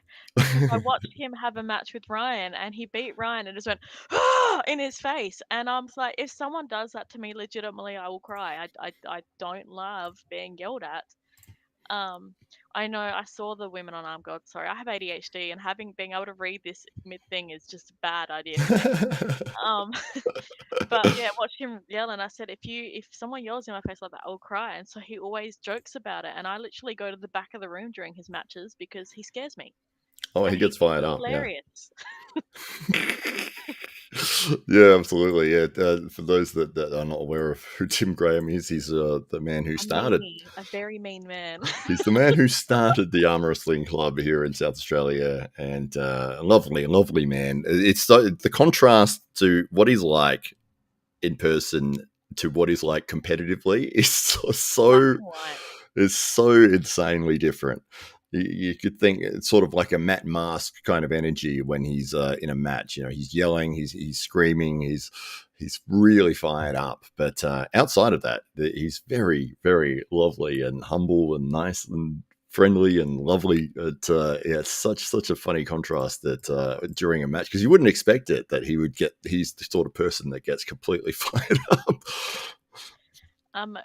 The Welsh Wolverine, I did see that there's a women's thing on at Arm Gods tomorrow. I actually commented on the post by Paul. I said I'd love to get there at some point because that would be awesome just to have an all women's tournament. We just don't have the amount of women here to do that. So I will definitely be watching that one at some point. And Drew, I probably can't be around Matt Mask. No, not if he yells like Tim Graham. He will make me cry.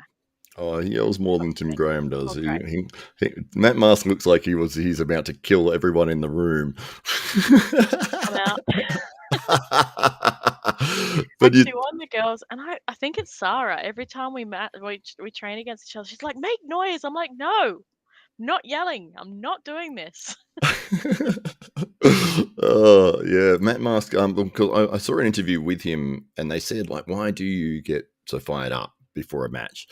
And he said, "I'm like 30% stronger if I get myself in that mind frame." And so he goes, "If I go out there and I'm not in that same state of mind, and I'm friendly and the guy and I'm joking and whatever, it's like I'm nowhere near as strong as what I can be when I'm going out there expecting that I'm going to be fighting for my life." Yep. And so he comes, his veins in his neck are popping out, and yeah, he's a ball of fury in a match. Do you remember that fighter we saw at DFC, and we were chatting to him before the match, and he was so calm, so quiet, like the most polite young man I've ever spoken to in my life, was so sweet. Got on into the ring and just murdered his opponent within like 30 seconds. And I was just like, what the hell just happened? And I remember speaking to him after. I was like, I've never seen such a transition. And he's like, you know what, in my head, I just think about all these awful things that like someone's done to my family, and I imagine it was them, and then I want to kill them. I was like, that'll do it. Yep. What about if you had that approach going into an arm wrestling match? I don't know. Do you know what? Like, that's the one thing I've struggled with even in jiu-jitsu. Like, I struggled with that mindset of, because like I said, I've always grown up, I've always been stronger than normal, I guess. And my mum used to be like, be gentle, don't hit your sister, don't touch her because she's tiny.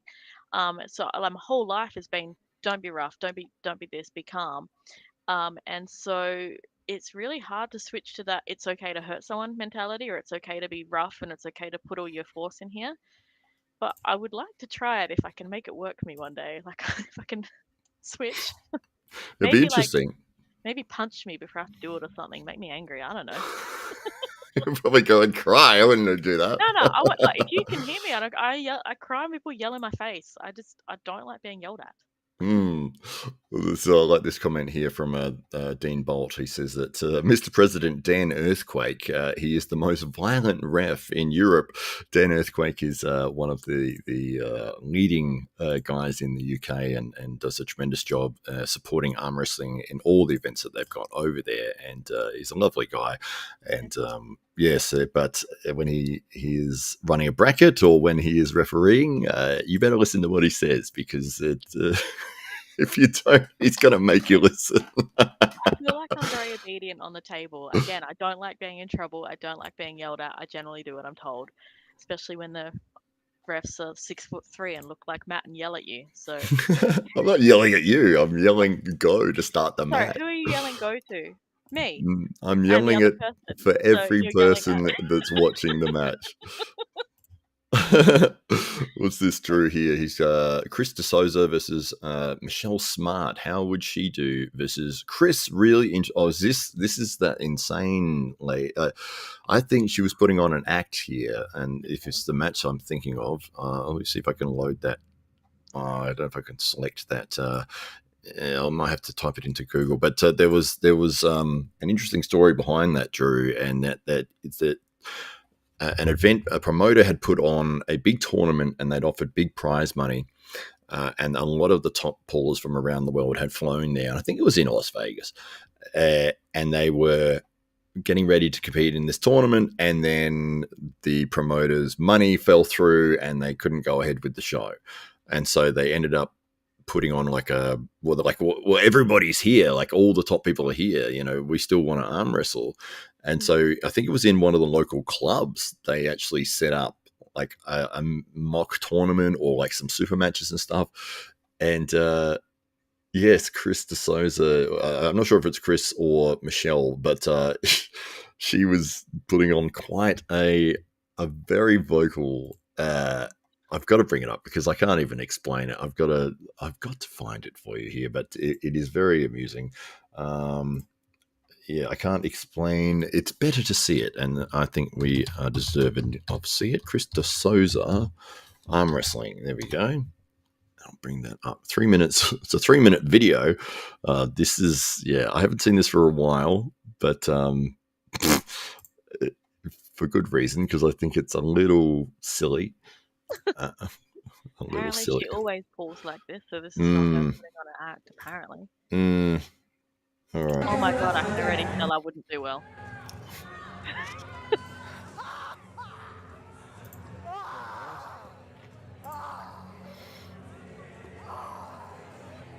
I would be so incredibly uncomfortable. Look, she's about to dislocate her jaw.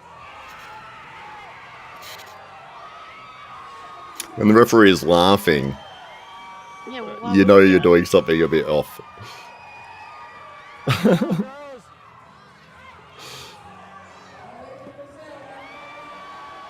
at her arm though.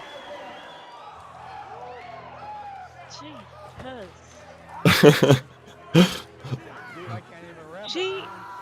Wow.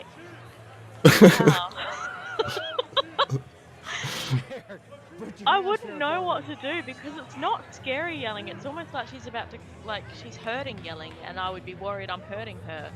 But look at her arms; they're insanely ripped. Oh yeah, she was a top level arm wrestler. I'm not sure if she's still in the scene, but it was like she was doing a bad Arnold Schwarzenegger impression.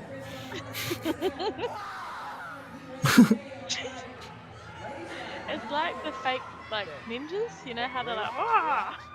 Open. What the heck? Nah, her mouth opens far too. It's scary. That's actually terrifying. High or low?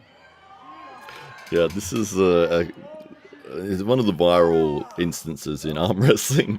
It's been around for quite a while, this match. That other woman in the blue shirt against her, Michelle, kudos. You. I would just be like, I'm sorry, I can't do this. Open. Well, look at Bill Collins, the referee there, as the Drew and Neo have both pointed out, that is Bill Collins. He can't get the smile off his face. He's having a great time. He's really enjoying this. Every time he does it, No, the head referee. He's having a great time refereeing this match. Then what do you do when somebody's acting like that? I would be like, are you all right? I'd be like, are you okay? Yeah. You sound like you're in pain and I don't want to hurt you.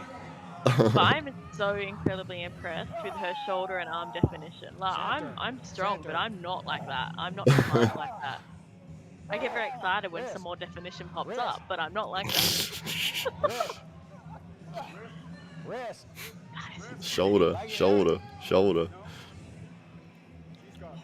Her face. I'm not okay. It looks like she's about to bite the other lady's hand there. Yeah. I think this actually is a bit of a war that they get into from memory. Oi. There you go. Yeah, no, I'd not be okay. The lady in blue. Poor thing. Oh my Wow. god. Okay. Wow. Surprised you haven't seen or heard of that one before. I'll be honest, like with arm wrestling, like I got into it, and I've really, as much as I enjoy it and everything, like I'll watch things as they come up, but I don't search out much. I don't know. I did the same with jiu-jitsu. Like I'll watch local comps and I'll watch you know, people I know or promotions that I know, but I don't seek it out because I don't learn that way. And there's videos like that are terrifying. So no thanks. I mean, I've heard conflicting things that was an act, but Drew, and we always trust what the Drew says to a point. Drew, that she always pulls like that, but I haven't actually seen any other matches that she's done apart I'm not from that making one. fun of her. I just want to know if she's okay. So her old school and Well, there you go. Strength Old School says, don't make fun of that woman. Once Ryan Bowen steals that lady's technique, he's taking over the world. Yes, we're petitioning I'm for. impressed with her muscle definition. I just wonder if she's okay, and she scares me. I Not think making it. fun of I her. think it was an act. I think she was putting it on, but I think it was very entertaining, and a lot of people have enjoyed it, and obviously gone back. And it was from 10 years ago, so we're still bringing it up and talking about it now, which we wouldn't have if she hadn't have done that. So I touched on this before, but can I ask how the October 20 AWE? Because I'm really looking forward to that. I've not seen such a high level women's arm wrestle even close before, so I'm super excited for what's going to happen there. Yeah, so we're running the AWE Grand Prix tournament number 2. We had actually changed the date to the 27th of October. So you can see in the ticker there on the screen that it's just 1 week later than the other one, but it is 1 week later than, yes. I'm not going to be here. Oh, okay. I'll be in Melbourne when are you going to Melbourne? on the 25th. Ah, okay. Well, we'll figure it out afterwards. But it is going to be on the 27th, which is a Sunday. So it'll be the AWE Grand Prix 2. And yes, once everything is finalised, we'll do the official announcements of all the competitors and everything like that. And we've pretty much got everyone locked in. And I'm about to send contracts out this week to get everything sort of dotted and crossed and all the rest of it. But yes, we had to change. Whoa, lost my camera. To come back. There we go. Then lost it again. Come back. Come on. There we go.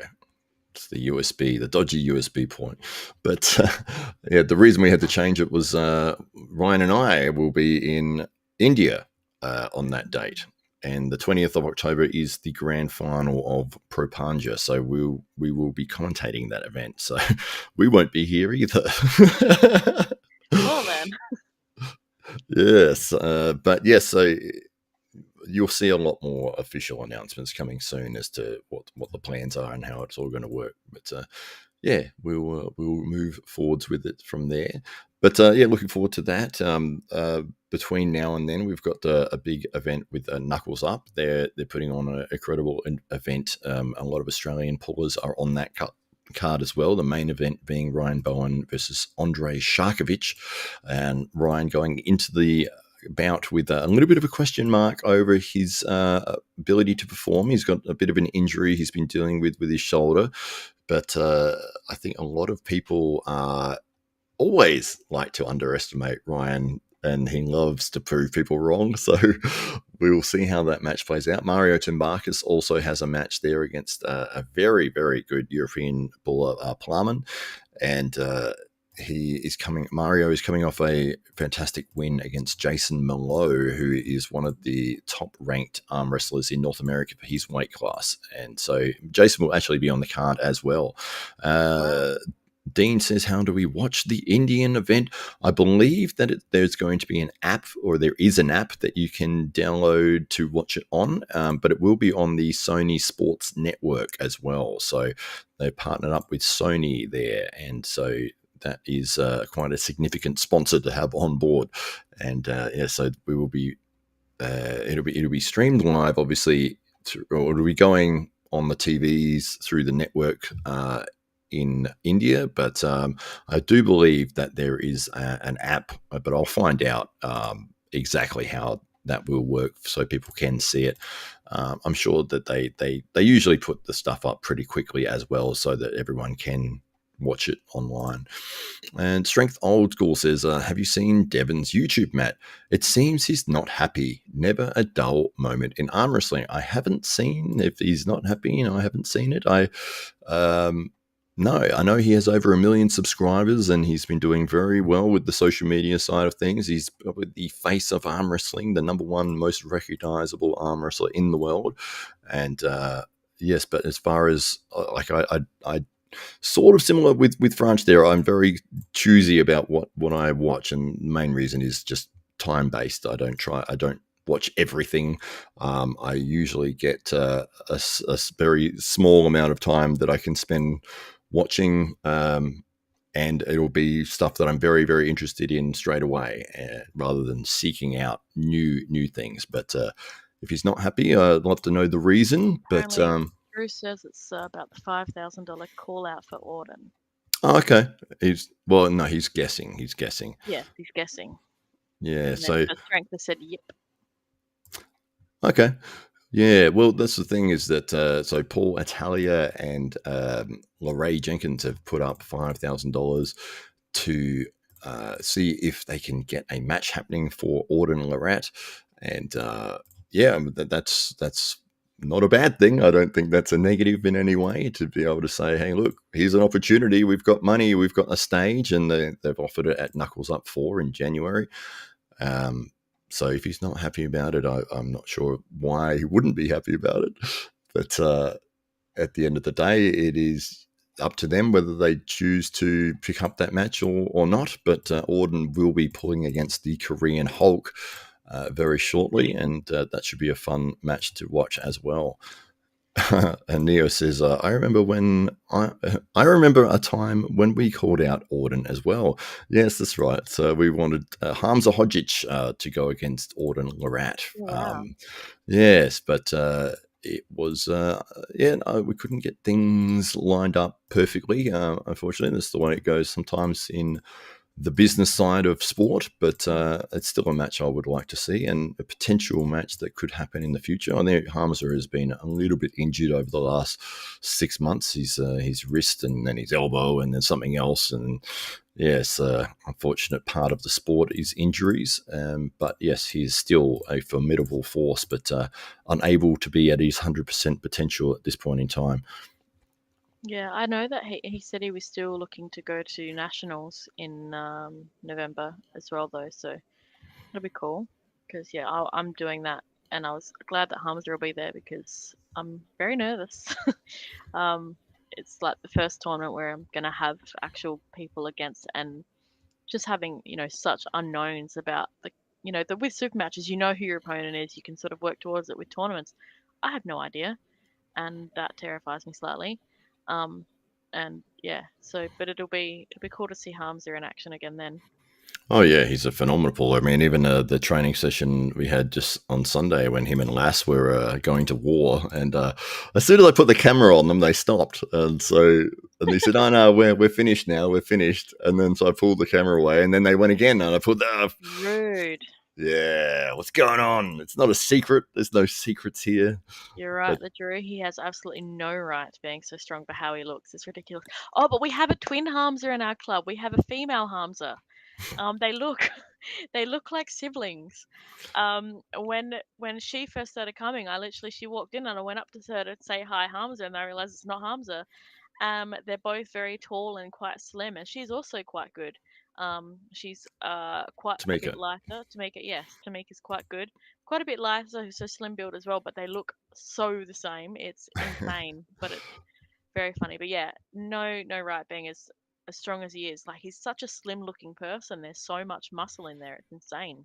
I don't get how he's so strong. He just and lightning quick as well. It's outrageous. I mean, he won the nationals. Just under a year, or just about 1 year in training, and yeah, he's phenomenal. And as I said, he's been battling with a few injuries at this point in time, which is unfortunate. But I'm hoping that he will be at 100% soon, and we can start lining some big things up for him. Mm. But yeah, what's your thoughts on like? Well, I guess you've got a lot of unknowns going into a tournament, don't you? Because you haven't had a female tournament to enter before because we haven't had the numbers. But it's going to be in Melbourne and November the 2nd, I believe. Is that Yeah. right? And originally I was under the impression that it was under 80 and over 80 kilos, so I was gonna just cut a couple so I could be under 80 just to be at the top of that. Found out recently parents going to be under 65 and over 65, and there is no way I'm getting anywhere near 65. So I'm at the point now. I'm like, do I just see what happens? Because I feel like there'll probably be some people that are quite a bit bigger than that, and I don't know.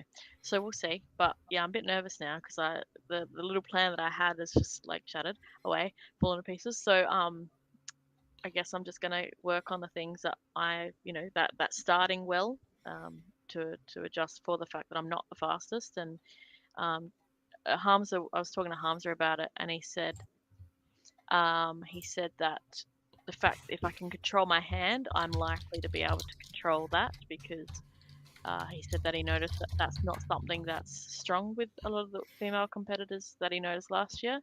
So that's what I'm working on. Yeah. Wolverine. So you are throwing yourself in at the deep end, basically. Pretty much, yeah. So, but see how we go. It'll be an interesting learning point, and I'll learn, I guess, what I need to work on to be better as well. And um, it'll be an interesting experience. I'm just scared. Yeah, well, that's one of the best things about going to those tournaments is, regardless as to the result that happens throughout the tournament, you'll have more experience for the next time that you go, and maybe you'll recognize the same pullers the next tournament. You go, oh, that was that girl who was really strong here, or that was that person here, or maybe I know that I need to work on this now, and I didn't know that beforehand. And even just being around a whole bunch of 100, I think nationals attracts about 120 pullers usually, and so you've got 120 big time, that's competitors, and then the after pull and getting on the table and sharing knowledge and making friends, and there's absolutely a lot of benefits in going and competing. So, and at the end of the day, it doesn't matter if you're, this is what slightly frustrates me with some people will be like, I'm not going to enter because I'm not going to win. And it's like, well, there's Well, it's only nice one, to win, but you got there's to learn how only, to get better so you can win. yeah, there's only one winner. Like there's one person that'll win. Everyone else is going to lose. So And you'll if go, everyone else didn't enter because they weren't going to win, the winner would have no one to compete against. well, that's what we found in the women's classes, unfortunately, so far. But obviously, in the national event, you'll have the greatest pool of female competitors, and so if you get up and actually get a few wins, that would make you feel like, okay, well, everything I've been doing is worth it. I'm on the right track, and even if you get 0-2, it's still like, well, maybe there was something they did, or even just being on that stage in front of people is still going to be beneficial. Mm. I mean, when I did the tournament, the AWE tournament, and just was with the men, like I had Connor who just pinned me so quick, which was fine. Again, I had been training on my left arm and then had that damaged literally the week before, so I had to go into my right, which I hadn't been training because I had been injured. I forgot to warm up completely because I was so nervous. Connor just slammed me, and I was like, "Hey, that's done. That's one done." The second match I had was with someone else, and I think he was trying to psych me out because I don't take things seriously. It kind of worked against him because it just made me relax because I was like, "Huh, you're an idiot," kind of Who, with like, Ryan? yeah. Because I got up there and goes, "I can smell your fear," and I was like, "That's just called cologne." Yeah, And it just that's deodorant, Ryan. Yeah, pretty much. But it made me relax because all of a sudden I was like, oh, this is fine. And I did better on that one. I got pretty close to getting a pin. I couldn't quite finish it off. But I was happy with the effort that I put in and the fact that it wasn't just another quick pin, and I learned some stuff on that. So take away that I learned some things and go from there and try it again next time. Yeah, it's almost that. And Tim Graham, again, the man who started the arm wrestling club here in South Australia, he said that his first, I don't know, 5 or 6 years of tournament pulling were, getting blasted out of the water, and I've experienced the same thing. But So fun. maybe the first year, you go 0-2 and it's flash pinned, but then the second year you might get a stop on somebody, and you get a stop and you start working back, but then they transition to a press, they pin you, but it's like, well, that's progress. Like, I got somewhere in this. It wasn't just my arm getting blasted to the pin pad, and it was gradually over time he worked it to the point where he could be competitive and have a war with someone, and then then get pinned, and it was like, you're still losing, but you're losing better, if you know what I mean. And eventually to get those wins, and when you get the win there, you know that you've earned it, and you've earned it through having to face the fire of defeat so many times that you had to learn how to improve. I think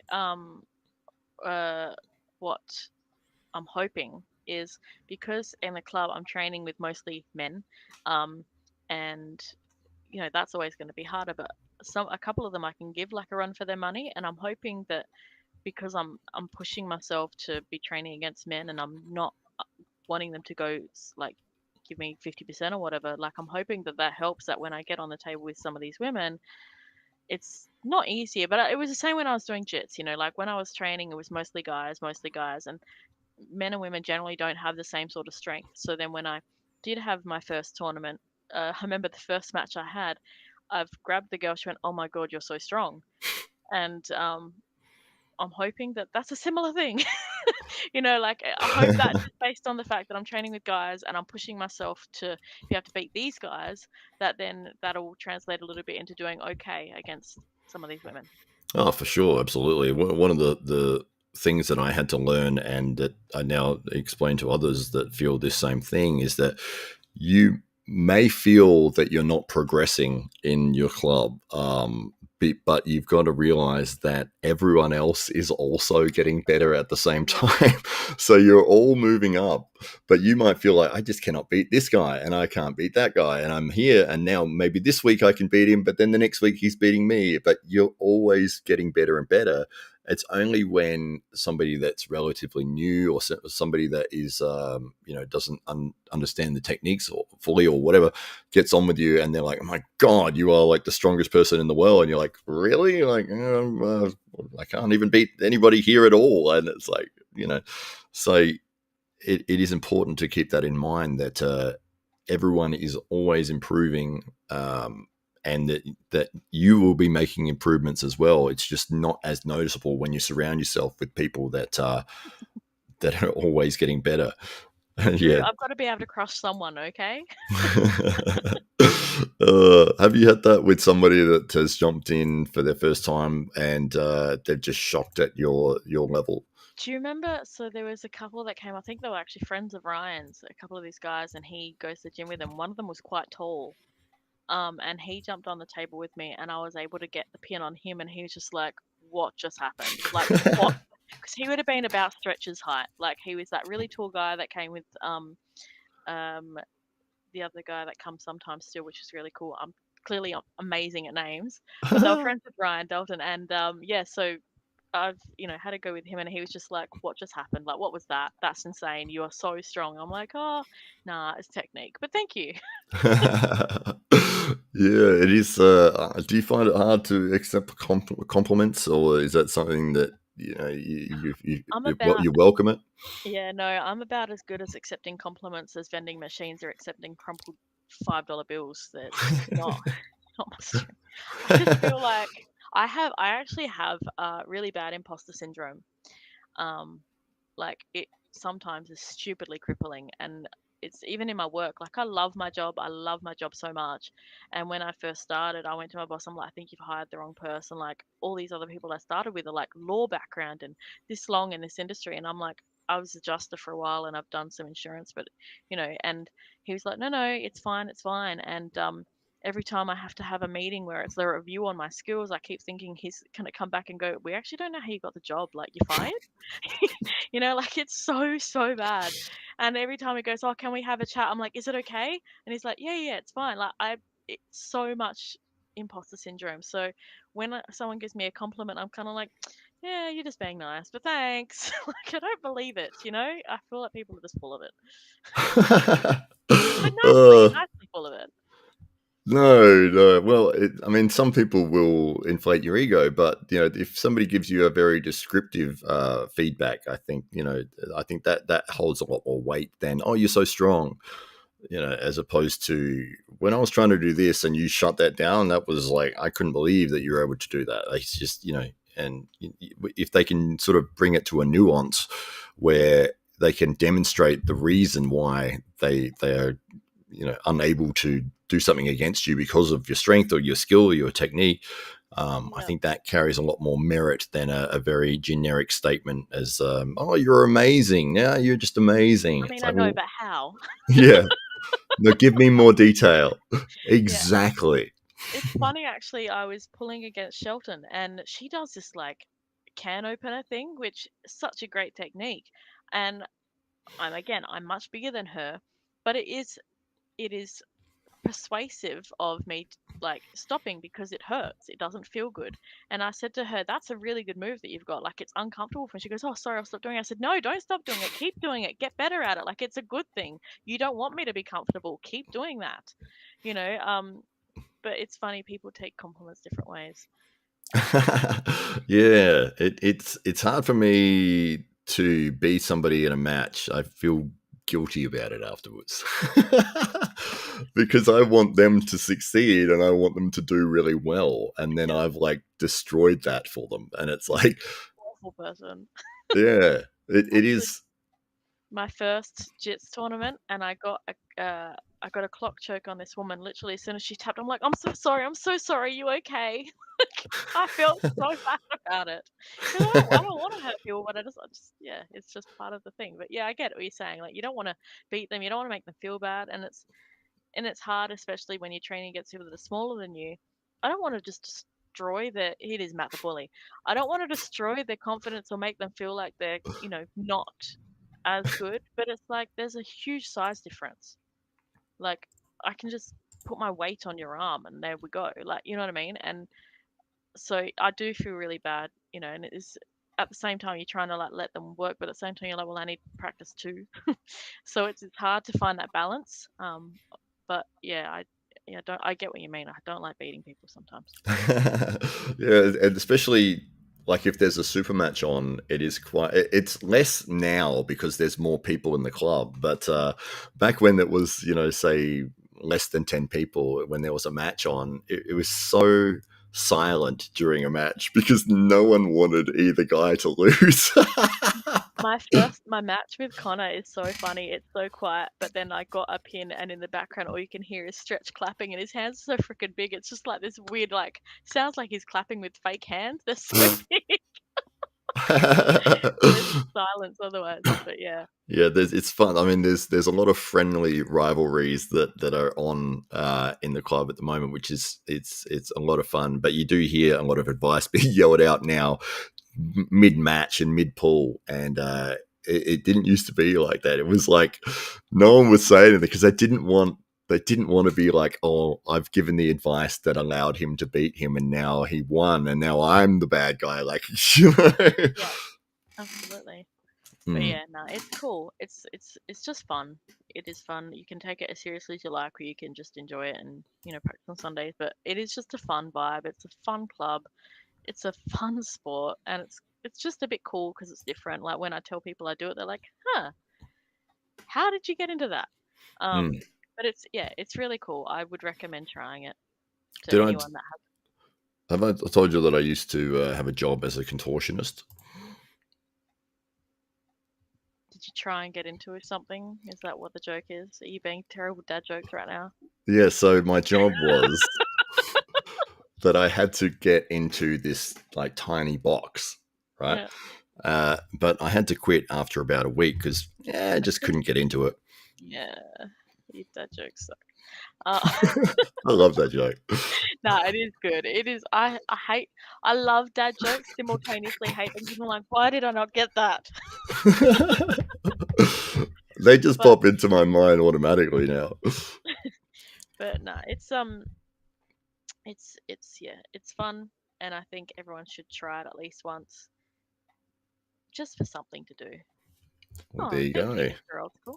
Strength Old School says that Siren is a good co-host. Well, there you go. Well, we're coming up onto 2 hours here. We might finish up in a minute or two. If anyone has It's made me hangry. It's not pretty. could see you slowly Actually, wilting one of into the. our newbies, Sal, he said to me, there's some really big, huge, scary people in this club, but the scariest thing I've ever seen in this club is you hungry. Like, I'm glad, because it means you take me seriously, and I'm like, pack up.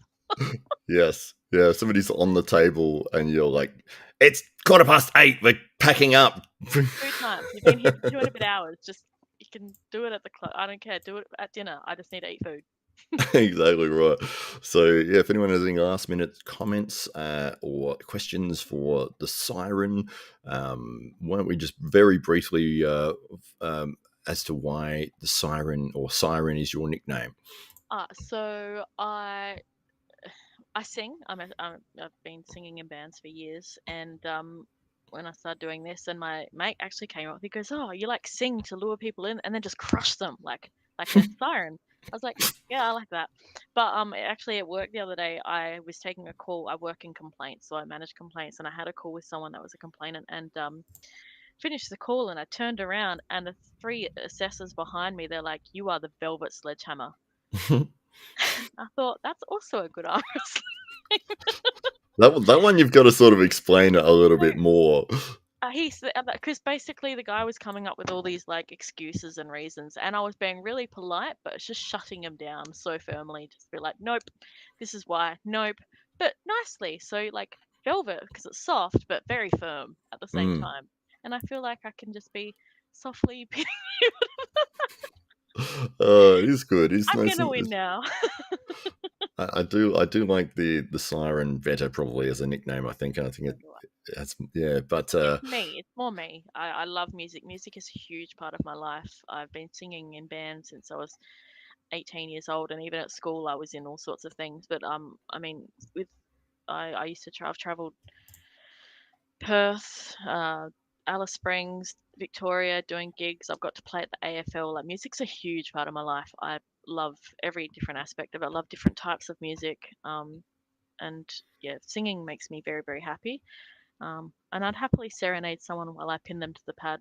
That was going to work for me. so it's death metal mostly that you're singing. Yes, no. Do you know what? I've always wished that I could scream. It's the one thing I can't do. Ah. I can't make my voice do it, but I've done like I used to be in a hard rock band, so Led Zeppelin and even Dio. We did "Don't Talk to Strangers," which if anyone knows that song, it's vocally insane. I don't know why I even bothered attempting it, but we got there. Um, but yeah, I've done a bit of everything. I do like rock because you get to push a bit more and it's a bit more fun. Technique is There's a lot of technique in singing, and I really enjoy the different techniques to get different sounds and what you can do with your voice. It's good fun to just try and see what you can achieve. And I've noticed that, like, when I really got into singing, my range expanded heaps as well. So I used to have quite a low range only, and I couldn't really hit higher notes, but it's getting better. So Amazing. Yeah, it's funny. I've watched, and I don't know why this came up on my YouTube feed, and then I started watching them. But those like vocal coach reacts to this performance, and they'll explain, like somebody's singing, and they're obviously a very very well known or good singer. And they'll pause at certain points and explain the techniques that this person has used, and I'm looking, going, yes, yes. I can see that they've definitely flipped the diphthong on the epiglottal there, and I have no idea what they're talking about. But yeah, yeah, it's always good. I love React videos when it's genuine like that, especially if somebody is an expert in whatever it is. And yeah, singing is one of those performance arts that can carry a lot of emotion, and if yes. Yeah, so it's the same if people say, what sort of music do you like? I say anything that you get an emotional response Anything from. that's not opera for me. Mm. But I think the funniest, I actually watched my friend react in real time the first time he heard me sing, and his comment, it's the most backhanded compliment I've ever got, but it makes me laugh. And he heard me sing and he goes, "How do you sound like that when you talk and sing like an angel?" Okay. Oh, there you go. So that was And pretty are you funny. still doing like that? Is something you're still doing? Like, obviously. Yeah, so my band, I finished up with the band at the end of last year just because work and everything got really hectic, and I took a bit of a break because I had jiu-jitsu at the time, I had arm wrestling, I had music, I had kids, I work full time. It was just so much happening, and but I miss it so much. I play piano and I've just been writing songs at home, and I'm looking into potentially just doing some vocal bits for like electronic artists, or when they just need those fills and stuff, doing something like that because it's a little bit less time consuming, but I still get to collaborate with other people. So that's what Hmm. I'm sort of looking to see if it's an option. Sort of like what Sia was doing before she really took off. Hmm. And I mean, I'm keeping my eye out. If I see like a guitarist who's like, "Hey, I need a singer," I'll be like, "Hey, see how we vibe."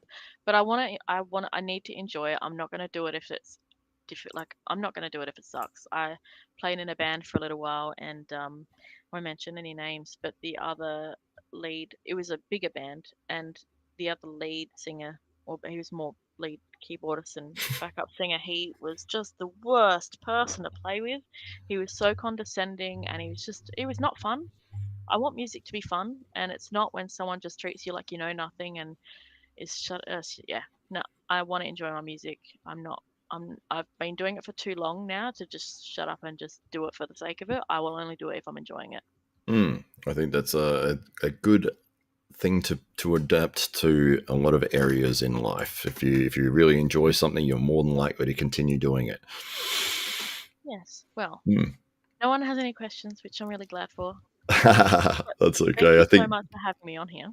Oh, it's been great. No, it's always a pleasure to have the people from the club jump in, and I know you've got a lot of interesting stories to tell, and we're very much looking forward to seeing how you go at your upcoming events. And yeah, so Franch, McGee, thank you for coming on the show, and thank you to everybody in the chat. And yeah, we will wrap things up there.